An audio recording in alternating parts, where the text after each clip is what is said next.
8:14 de esta mañana de miércoles 8 de abril. Continuamos en las voces de la mañana de Lancelot Radio y lo hacemos en tiempo de análisis de algunos asuntos destacados con el director de medios de Lancelot, Jorge Coll. Muy buenos días. ¿Qué tal? Buenos días, Erika. Bueno, amanece un día más sin que el señor Donald Trump, por suerte, haya decidido acabar con ninguna civilización tal y como había amenazado. Yo, de verdad, no es para estar tranquilos porque no es que la guerra haya acabado, pero bueno, al menos 2 semanas de tregua parece, si nadie se la salta, Jorge. Hombre, la verdad es que todos hemos respirado porque con este hombre no se sabe, es decir, que cualquier otro mandatario, uno más o menos sabe si hace esa amenaza, pues que la cumple. Con Donald Trump, por suerte, pues como dice esto y lo contrario y no cumple ninguna de las dos cosas, pues nunca se sabe, ¿no?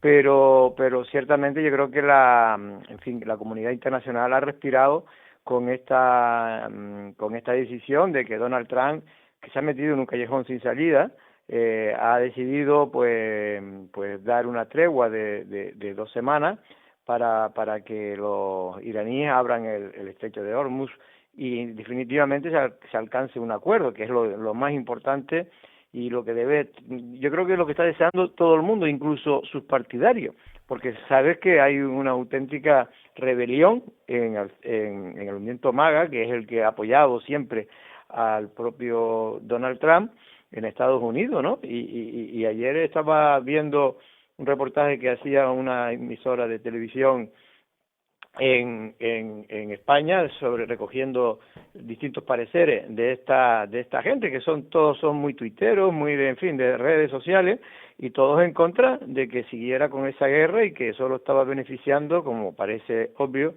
a Israel, ¿no? Bueno, vamos a ver qué pasa. De momento ya hay reacciones, como siempre, de las bolsas. El diario El País habla de euforia en las bolsas europeas tras el anuncio. El IBEX sube cerca del 4%, pero veremos, porque esta situación es tan inestable. Yo espero que sí, que se alcance, como sea, un acuerdo y que el ego... Vamos a rezar, sí, porque esto yo creo que va de milagro más que de cosas. Esto va de que el ego de científicas. Donald Trump no se sienta afectado por decir que ha metido la pata hasta el fondo y que se tiene que marchar de Irán. Pero bueno, en fin, esa es otra batalla. Vamos con batallas más cercanas, Jorge, si te parece. Bueno, en este caso, la que en teoría tendría que, o que ha enfrentado en los tribunales a formaciones políticas, a políticos, por la situación que sostuvo, valga la redundancia, políticamente al gobierno en el Cabildo en la legislatura pasada. ¿De qué estoy hablando? Voy a leer el titular de lancelotdigital.com. El Tribunal Superior de Justicia de Canarias confirma que Juan Manuel Sosa cobraba ilegalmente en el Cabildo. La sentencia obliga a Sosa a devolver las retribuciones públicas percibidas indebidamente y Coalición Canaria exige que se depuren responsabilidades políticas. Jorge, ¿qué te parece esta última información? Bueno, yo creo que siempre fue evidente que el señor Sosa fue un tránsfuga. Pero no solo eso, porque tránsfuga hay mucho. Aquí lo que se discute realmente, y es por lo que está cabreado Coalición Canaria, es porque el Partido Socialista, y es por lo que denuncia Coalición Canaria, es porque el Partido Socialista en aquel entonces sabía, igual que todo el mundo, que era un tránsfuga. Y no respetó el pacto antitransfugismo, y no solo eso, que eso es una cuestión más moral que otra cosa, sino lo que es peor, se ayudó a que el señor Sosa, eso es lo que denuncia Coalición Canaria, ayudó a que el señor Sosa cometiera una ilegalidad y Dolores Corujo pudiera evitar de cualquier forma una moción de censura, porque de eso se trataba el tema. Cuando el PSOE mete dentro del grupo de gobierno al señor Sosa, no lo hace porque le encante el señor Sosa, lo hace porque considera que es la única forma que tenía en aquel entonces de amarrar la mayoría absoluta. Si no, Dolores Corujo muy probablemente hubiera sido objeto de una moción de censura.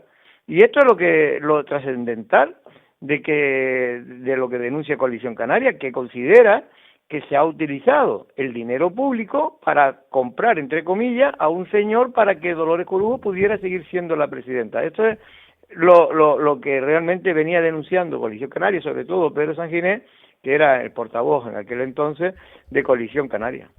Bueno, veremos... Pero no va a pasar nada, no te preocupes. Bueno, eso de que no va a pasar nada, a ver, se habla de no, que... me refiero políticamente, ya no va a haber ninguna responsabilidad, ni Dolores Corujo va a admitir que ella compró, entre comillas, el voto del señor Sosa, ni mucho menos, ni va a admitir que fue un tránsfuga, que es una cuestión de libro, es que esto no tiene discusión, no tiene mayor discusión lo del señor Sosa que sea un tránsfuga, y de hecho así los tribunales lo han dicho de alguna manera, y ahora de manera categórica que va a tener que devolver, que estamos hablando de más de 300.000 euros que se cobró el señor Sosa de manera presuntamente ilegal.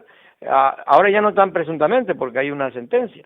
Yo la verdad que lo lamento a nivel personal por el señor Sosa porque muchos le advirtieron de que estaba corriendo un riesgo, pero en aquel momento estaba obnubilado por las propuestas del PSOE y realmente cometió uno de sus grandes errores en su final de carrera política, ¿no? Bueno, a eso me refería, ¿no? A que como mínimo eso, o sea, el tema del el reintegro del dinero, exactamente, eso como mínimo. Ya veremos, porque ahora ahora es que te han condenado, después puede haber ahora otro pleito para devolver o no el dinero, es decir, que ahí todavía esto queda recorrido y en fin, no y un poco no da lo mismo porque debe servir de ejemplo para otros, pero un poco políticamente ahora ya esto ya tiene poco que, en fin, que ya no va a cambiar ni nada políticamente, me refiero, ¿no? Más allá de que todo el mundo sepamos que efectivamente el Partido Socialista pues en aquel momento cometió una ilegalidad pagándole un dinero que no tenía que haberle pagado al señor Sosa. Bueno, yo dudo mucho que hoy se hable de esto, pero podría ser que alguien le preguntara, aunque no se acostumbra a eso en Lanzarote, a preguntar por temas por los que no se ha convocado a los medios. El caso es que hoy hay una convocatoria a los medios de comunicación, Jorge, por parte del Partido Socialista en Lanzarote, que no es para este tema, es para que la secretaria insular del Partido Socialista en la isla y diputada en el Congreso, María Dolores Corujo, valore el anuncio que ha realizado el Cabildo de Lanzarote sobre la rescisión del contrato con Canal Gestión. Y ya se han dado algunas críticas, algunas de ellas te las ha contestado el propio consejero de Aguas, Domingo Cejas, en el Café de Periodistas. Hay una cuestión que se está poniendo mucho en entredicho, y es el plazo que dio, en este caso el consorcio, para valorar la posibilidad de que entrara una tercera empresa, para valorarlo, para analizarlo y negociarlo. Ese plazo era de 3 meses inicialmente, si yo no me equivoco, que luego se prorrogó otros 3 meses. Y justamente ahí ahonda la crítica, Jorge, en por qué no tomar esta decisión desde el primer momento. Sí, a mí me hace mucha gracia los que hacen esta crítica, que sobre todo son los alcaldes, porque dicen una cosa y lo contrario. Es una cosa curiosa que suele ocurrir cuando alguien lo que quiere es no solucionar un problema, sino complicarlo más. Y es relativamente, para mí, voy a decir, lamentable que los alcaldes jueguen con este tema, porque esto es un tema que no se dan cuenta que ellos son los principales beneficiados o perjudicados de que las cosas se hagan bien o mal en el consorcio del agua, porque ellos son partícipes del mismo. ¿A qué me refiero? Me refiero a que cuando se tomó la decisión de la resolución del contrato, que fue a propuesta del presidente del Cabildo de Lanzarote, porque es el máximo accionista del consorcio insular del agua, que tiene el 60%, el resto se reparte entre los alcaldes, el 40% restante. Digo que cuando el presidente del Cabildo toma la decisión, lo lleva a la asamblea y se apoya de manera unánime la resolución, es verdad que con algunos peros, pero finalmente se aprueba. Es verdad que la idea del consorcio era hacer eso, la resolución, pero vienen los equipos jurídicos, pero oiga, pero no hay que hacer caso a los equipos jurídicos. Yo es que me quedo asombrado muchas veces. A quien usted tiene que hacer caso, precisamente si es político y se quiere salvar su pellejo y el pellejo de lo que usted representa, en este caso el consorcio, y los intereses económicos del consorcio, usted tendrá que atenerse a lo que dicen los informes jurídicos, porque si no corre el riesgo de que finalmente haga usted un estropicio con esa empresa. Y efectivamente, cuando se tomó la decisión de la resolución, que fue apoyada por si no me equivoco, por todos los alcaldes, es verdad que luego los servicios jurídicos cuando dicen, mire, es que Canal Gestión tiene derecho por contrato a poder pedir la cesión a una tercera empresa, al menos de ofertarla al consorcio para que el consorcio estudie esa oferta. Y eso fue lo que ocurrió. Y dice, no, pero es que esperaron 3 meses más. Porque es que los juristas y los técnicos tendrán que estudiar la oferta o van a decir que no sin estudiarla. Hombre, lo lógico es que estudiaran la oferta y por eso se dio unos 3 meses más para estudiar la oferta que finalmente, de la cesión a una tercera empresa para sustituir a Canal Gestión, que finalmente, a pesar de que muchos de los alcaldes decían, no, eso ya lo tiene ya, esto si le has dado 3 meses más es para dársela ya a la cesión a una tercera empresa que sustituya a Canal Gestión. Pues no, se equivocaron, finalmente el presidente del Cabildo, tras los estudios jurídicos y los estudios técnicos, aconsejaron que no era la oferta que realizaba esa tercera empresa para hacerse con el ciclo integral del agua de Lanzarote en sustitución de Canal Gestión, no era lo suficientemente buena para los intereses generales de Lanzarote. Y ahí es donde estamos ahora. Al rechazar esa oferta, ahora se sigue con el proceso de resolución. Canal Gestión ha seguido prestando el servicio como ha podido, lo seguirá prestando en toda esta fase, porque esto no va a ser que ahora se apruebe, ahora tiene que ir al consultivo. El consultivo dará un informe que es preceptivo, pero no vinculante. ¿Qué quiere decir eso? Que es necesario que lo pida, pero no, si el informe dijera que no vale la rescisión del contrato a Canal Gestión, pues el Cabildo, a pesar de ese informe negativo, podría seguir adelante. Es verdad que sería un riesgo porque te está advirtiendo que podría estar, si eso va a los tribunales, podría ganarlo Canal Gestión y por lo tanto tener que indemnizar. Y ahí hay un riesgo porque esto no va a ser un camino de rosa como algunos creen. Es que hay algunos, y sobre todo algunos medios de comunicación bastante ignorantes, pero con mala fe, que lo que tratan de decir es que vuelva a lo público. No importa cómo. Esto de que decía el mago de Oz, ¿no? La reina que decía, primero la sentencia, después ya jugaremos si es culpable o no, ¿no? Pues estos tipos de medios de comunicación que llevan una guerra frontal contra Canal Gestión desde el inicio, curiosamente nunca critican a lo que fue la antigua Inalsa, cuando fue una de las peores empresas públicas de la historia de Canarias, que llevó a la ruina el ciclo integral del agua de Lanzarote, que aquellos polvos son los que ha traído estos lodos, porque de aquí está todo lo que está sufriendo Lanzarote fue cuando gobernaba el PSOE y el PIL, principalmente esa empresa pública, que la llevaron a la ruina, que no se le fiaba ni tacha en aquel entonces, que no se le pagaba la seguridad social, que se le debía Hacienda, que estaba, de hecho, la presidenta del PSOE, del Cabildo de aquel entonces, no le quedó más remedio que llevarlo a un concurso de acreedores, porque si no lo hubiera hecho, hubiera sido, aparte de una irresponsabilidad, hubiera dejado a Lanzarote sin agua.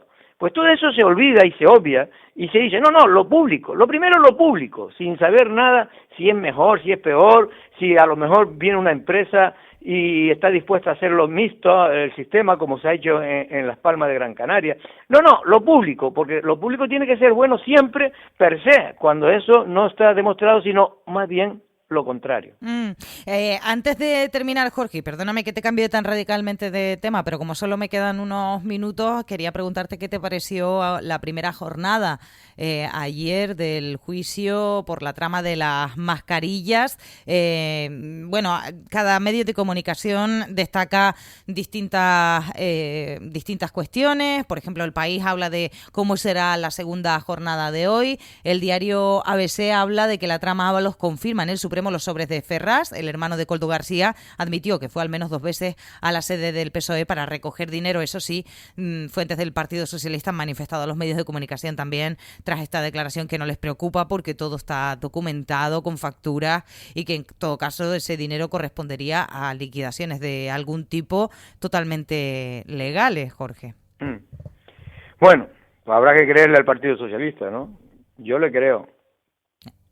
A lo mejor hay otras personas que no le creen tanto, pero bueno, en cualquier caso, yo creo que es un caso lamentable que afecta directamente al Partido Socialista, diga lo que quiera decir, los que quieren defender lo indefendible, y es que evidentemente estamos hablando que son dos, no uno, dos secretarios de organización que eran las manos derecha e izquierda de Pedro Sánchez, los que se han visto envueltos en este caso de presunta corrupción, porque hasta que no haya una sentencia hay que decir que es presunta corrupción, aunque las pruebas son bastante evidentes de que al menos se malversó fondos públicos, se benefició a gente, personalmente el señor Ábalos, que a mí no me gusta en los temas personales, porque en fin, porque nunca me ha gustado meterme, pero que realmente yo creo que no se puede sentir muy orgulloso ningún socialista de todo lo que se está ahora hablando en la audiencia, en este caso, en el Tribunal Supremo, y que hoy también continuará con ese juicio y ya veremos. No adelantemos acontecimientos, vamos a ver, porque las penas que se solicitan son muy importantes, son más de 24 años lo que pide la Fiscalía contra el señor Ábalos, que me parece sinceramente una exageración, pero estas cosas es porque se suman muchos delitos y entonces al sumarse muchos delitos... Sí, pero tengo entendido que la Fiscalía lo que hace es, cuando un tribunal imparte justicia, vamos a decir así, y condena, nunca puede condenar por encima de la cifra que haya pedido Fiscalía. Entonces Fiscalía fija ese máximo, digamos, ese es el tope. El máximo porque va sumando los máximos de cada uno de los delitos, es decir, las penas máximas de cada uno de los delitos que presuntamente, pues desde la malversación de fondos públicos, tráfico de influencia, cohecho, claro, va sumando uno todos estos años y al final le sale pues esa cifra que realmente yo espero ni a él, bueno, yo es que espero que a mí no me gusta nunca ver a nadie en la cárcel, yo sé que estas cosas no me gusta a no ser que sean cuestiones de, en fin, claramente porque yo soy de los que creo que hay que intentar evitar que la gente vaya a la cárcel, pero evitando que se cometan los delitos. Pero esto es un mundo utópico. Pero no me alegro cuando una persona entra en la cárcel. Hay gente que se alegra mucho y me parece bien, porque cada uno es como es. Pero realmente el señor Ábalos y el señor Koldo y el señor Aldama, por supuesto, lo tienen muy mal porque todas las pruebas evidencian que hubo, en fin, ya desde tráfico de influencia como mínimo hasta posiblemente malversación de fondos públicos. Lo veremos, Jorge, en el transcurso de este juicio. Y cobro de comisiones, claro, que es lo principal, cobro de comisiones por la venta de ese negocio de mascarillas, donde Canarias, por cierto, fue una de las comunidades que más alentó, no, pero de alguna manera contribuyó a que alguien hiciera mucho dinero con el dinero de todos los canarios. Es verdad que el señor Ángel Víctor Torres, que en aquel entonces era el presidente del gobierno de Canarias, pues ha asistido como crítico, bueno, asistido no, testificó documentalmente, o sea, por escrito. Por escrito, testificó, es decir, hizo porque estaba convocado como testigo, no como acusado, y él dice que él todo lo que se hizo correctamente, que todo se hizo en un momento de mucha necesidad y que evidentemente se trató de hacer lo mejor para salvaguardar, en este caso, a los sanitarios y a los canarios en general. Es verdad que yo siempre digo que Ángel Víctor Torres jugó un papel secundario posiblemente en todo este asunto, pero políticamente es un papel realmente feo el que le tocó jugar, porque hay audio y hay WhatsApp donde se demuestra que facilitó que la trama corrupta entrara en Canarias sin él posiblemente conocer yo creo que posiblemente, no, seguro, sin saber que detrás había en fin, un negocio fraudulento. Pues con eso me quedo, Jorge, agradeciéndote que estés un día más con nosotros y te vemos y te escuchamos en Café de Periodistas. Un placer, gracias, buen día. Venga, un abrazo.